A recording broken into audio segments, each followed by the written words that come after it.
শোনো আসিফ, আমি তোমাকে স্ট্রেট কাট বলে দিচ্ছি, এরপর থেকে তুমি কোনোদিন মিষ্টির কোনো স্পেশাল ডে তুমি কিন্তু ভুলে যাবে না, ঠিক আছে? বিশেষ করে জন্মদিনে তুমি কখনো আর এই যে সালাদ ফালাদ এসব কিন্তু উপহার হিসাবে দিবে না, ঠিক আছে? মনে থাকবে, যদি তুমি এরকম কোনো কিছু করো তাহলে আমি কিন্তু তোমার কোনো কথা আর শুনবো না, আমি এইসবের মধ্যে নাই। না না দাদা ভাই, আমি আপনার কথাই শুনবো। আয় মিষ্টি, এদিকে আয়।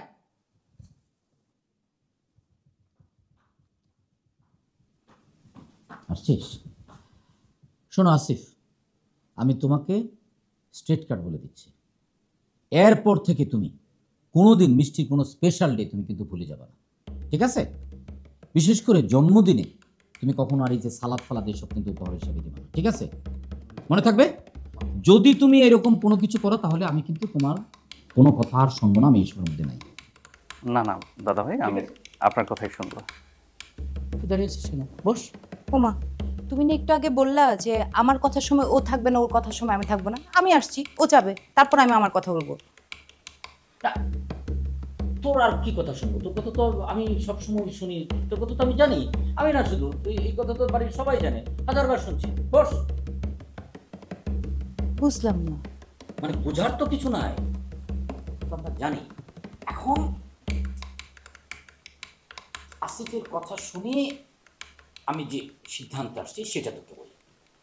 আশ্চর্য, আমি কখন কথা বললাম? আমি তো এখনো কিছু বললামই না। ওর কথা শুনে সিদ্ধান্ত নিবা মানে আমি বুঝলাম না কিছু। বাবা, আমি তো বললামই, তোর কথা তো আমরা জানি, তোর কথা তো শোনা হয়ে গেছে।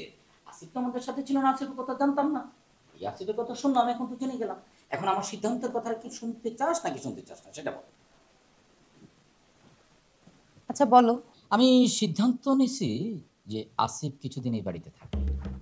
ও এ বাড়িতে থাকবে? তার মানে দাদা ভাই তুমি রাকিবের কথাটা মেনে নিতেছো?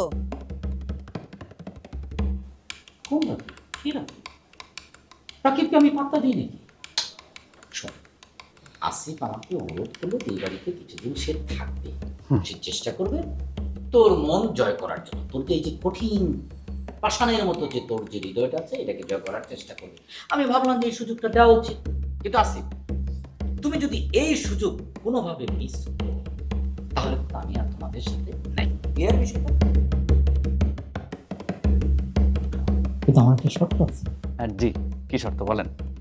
শর্ত হচ্ছে তুমি যে কয়দিন এই বাড়িতে থাকবে ততদিন তুমি মিষ্টির সাথে থাকতে পারবে না। মানে মিষ্টির রুমে থাকবে না, তুমি থাকবে হচ্ছে রুশু আর রাকিবের সাথে, আর মিষ্টি থাকবে এলোর সাথে। আমি তো থাকতেই চাই না।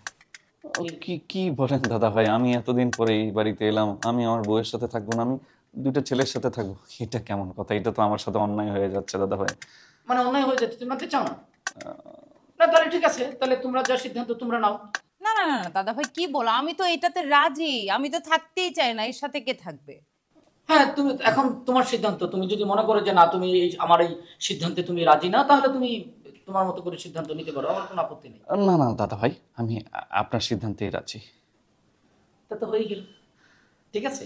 কিন্তু ভুলক্রমেও যদি আমি কখনো জানতে পারি যে তোমরা দুজন এক রুমে আছো তাহলে কিন্তু আমি তোমাদের মধ্যে নেই। প্রশ্নই আসে না। ঠিক আছে? ঠিক আছে। ওকে ওকে, তুমি যাও, তুমি গিয়ে রসুল ঘুরে গিয়ে তুমি রসুল রাকিবের সাথে কি করো, তুমি ফ্রেশ হো, একসাথে ডিনার করো, ঠিক আছে? ঠিক আছে। আমার বিচারটা কেমন, ভালো হয়েছে না? খুব ভালো। কিন্তু দাদা ভাই তোমার ওকে তাড়াই দেওয়া দরকার ছিল। আরে মানুষকে মাঝে মাঝে সুযোগ দিতে হয়, তাই না?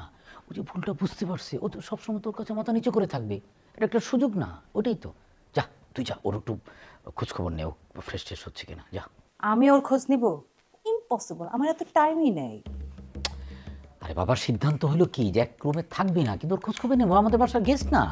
মানে জিনিসটা তো তোর হাসবেন্ড, ও তো তোকে ভালোবাসে না। মানে তুই কেমন বাসিস না বাসিস এটা তোর ব্যাপার, ও তো তোকে ভালোবাসে। দেখিস না কেমন নমনীয় হয়ে কিরকম কাদু কাদু কথা করে কথা বললো। যা যা।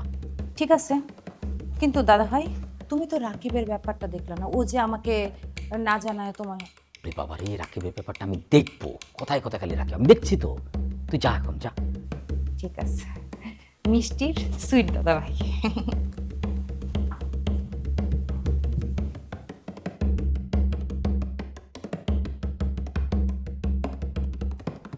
পণ্ড মূর্খের দল, দুইটাই গণ্য মূর্খ। আরে আমি আন্দালিবকে ওরা ভাবছে আমি কিছু বুঝি না। খেলা জমে যাবে, খেলা জমে যাবে।